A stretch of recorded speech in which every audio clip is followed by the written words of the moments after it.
Hey, if you're a songwriter and you feel like your lyrics are too generic, not strong enough, lacking real depth, and you're left feeling like something's missing even when the melody is good. And I know you've written song after song, somehow hoping it'll fix itself, but the truth is, nothing really ever changes. This video is for you, because in the next few minutes I'm going to show you how to write lyrics that actually feel unique, how to pre-write your songs so you don't get stuck, and 2 lyric techniques that will instantly take your writing from basic to pro level. And by the end of this video, you'll have a repeatable system for writing lyrics that you can use time and time again. Hey, Danny here, founder of Songwriters International. If you're new to the channel, we help songwriters develop their craft by sharing tips, tricks, and techniques on all things songwriting so that you can go and write your best possible songs.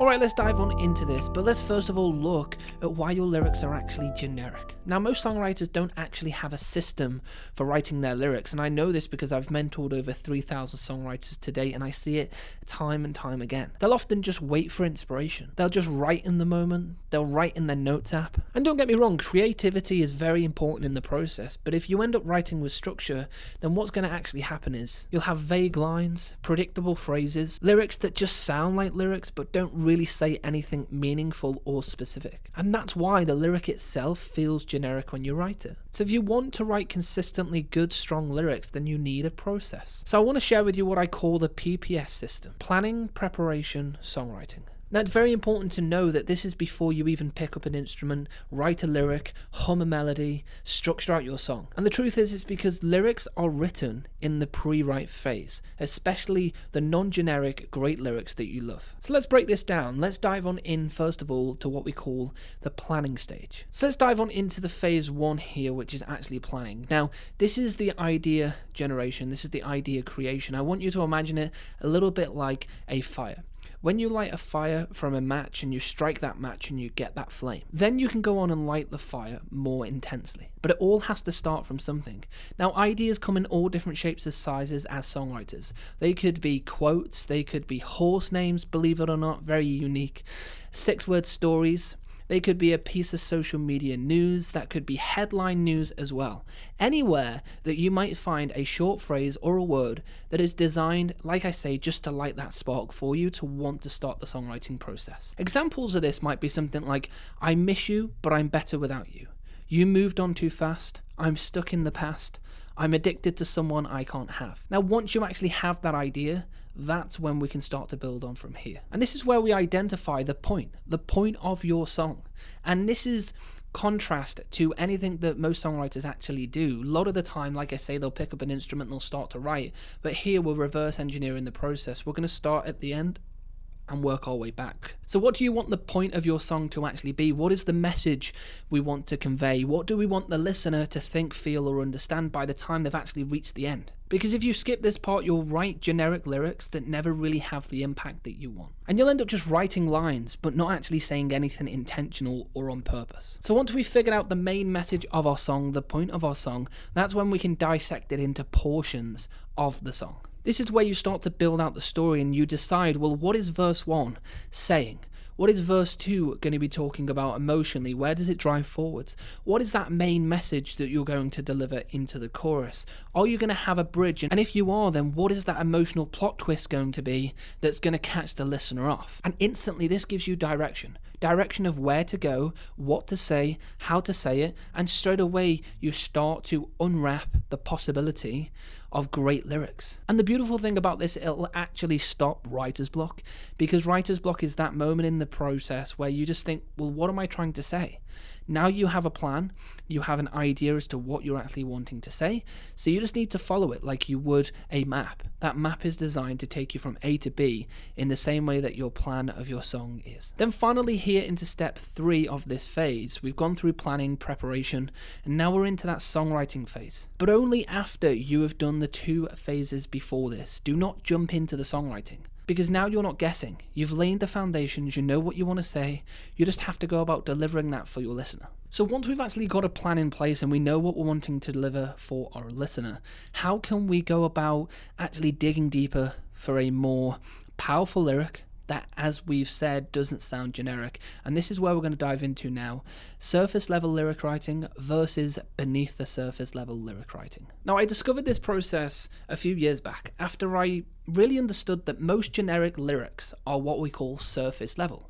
They just skim the surface, they never get underneath, they never really tell you very much. Now, surface level lyrics would be something like I miss you, I need you, I'm broken, I can't live without you. And I get it, those emotions are real, but they're just pretty much statements. I'm telling you how I feel. I'm telling you what I did. And the lyrics themselves are just too plain. In a world where there's 70,000 songs uploaded most days online, you cannot continue to use these types of lyrics time and time again for most of your songs. So instead, what we write is what I call beneath the surface level lyrics. Now, clue in the name a little bit, but we are going to uncover a little bit more. We're going to unpack that lyric to set the scene, paint the picture, and actually bring the listener in and invite them through the actual scene setting. This is where you can show the feeling using, like I say, imagery, scenes, metaphors, details, show but don't tell. But let me show you the difference in real examples. Example 1 here, we've got a surface level lyric of I can't stop thinking about you. The beneath the surface level lyric of that would be something like you're stuck in my head like a hook I can't unsing.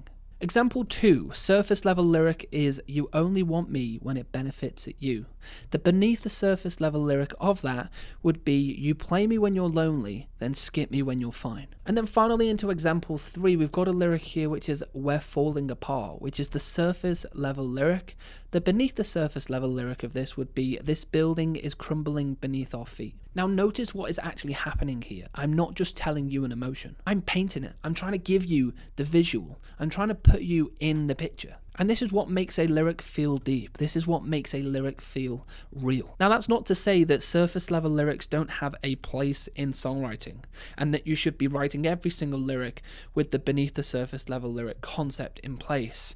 But 9 times out of 10, if you're looking for less generic lyrics, if you're looking for more impact through the lyric, then you're going to do that with beneath the surface. Okay, now into my next technique, and this has been truly transformative for my songwriting. It's what we call relation writing. Now this is where we're going to level up a whole other level, because there's another reason why lyrics feel generic. It's because they don't connect with the listener. It's like each line is almost doing its own thing, and they're not cohesive. They don't tie together. So here's the technique that can transform that. Now, relation writing in simple terms is writing lyrics that relate in some way to one another. It's a little bit like setting up a domino. The first domino falls and it's a sequence of continuation. And this starts to make things feel very cohesive.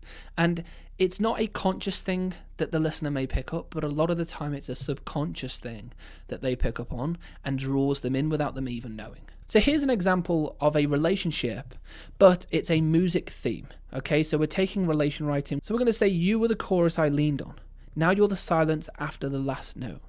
And I'm still singing to a room that forgot your name. You see how that works? Chorus leads to last note leads to silence leads to room. And the emotional meaning stays consistent the whole time. But you can only write those types of lyrics if you know what you're actually trying to say, if you know the bigger picture, if you know your point of the song. Now I want to share with you a couple of real life examples of 2 songs. One song by Hozier, which is called Take Me to Church, which I believe has done over 1 billion plays online. And then a song by Clean Bandit and Zara Larsson called Symphony that use these techniques, specifically relation writing, and you'll be able to see how it feeds through the song. So first of all, let's look at the lyrics here. It starts off with, my lover's got humour, she's the giggle at a funeral. Knows everybody's disapproval, I should have worshipped her sooner.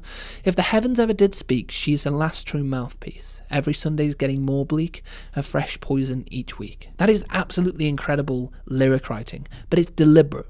It's not by accident. If we look at this next song here, Symphony by Zara Larsson, Clean Bandit, it starts with, I've been hearing symphonies, before all I heard was silence, a rhapsody for you and me, and every melody is timeless. Life was stringing me along, then you came and cut me loose, was solo singing on my own, now I can't find the key without you. Again, this is no accident. This level of songwriting is deliberate. Songwriters have sat down, knowing what they want to say, they've spoken about it, they've mapped out the journey of the song, and then they've gone about actually doing it.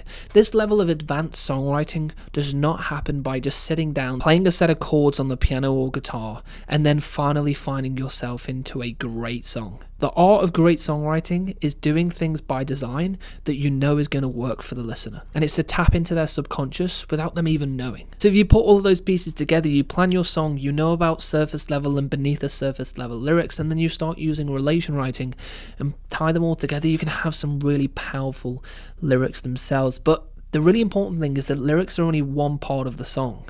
You must have a great melody that accompanies those lyrics that is catchy, hooky, melodically engaging, and all of those things that you've heard that a melody should be. So I've put together a video on how to craft melody like a pro and the techniques specifically that you need to be able to go on and actually do that. So somewhere around this video in a moment, it should pop up. You'll be able to click that, head on over to that video, and then you can put these two pieces together. I've also got the opportunity to book a one-to-one call with me specifically where we can look at your songwriting, your goals and your obstacles, and we can best help you on your journey moving forward. So if you want to book a call with me specifically, you can do that in the description and we can dive out and talk all things songwriting in your career. If you haven't already, do consider dropping a subscribe for more videos like this, and go ahead, click that video around here, and I'll see you over there where we talk about all things melodies.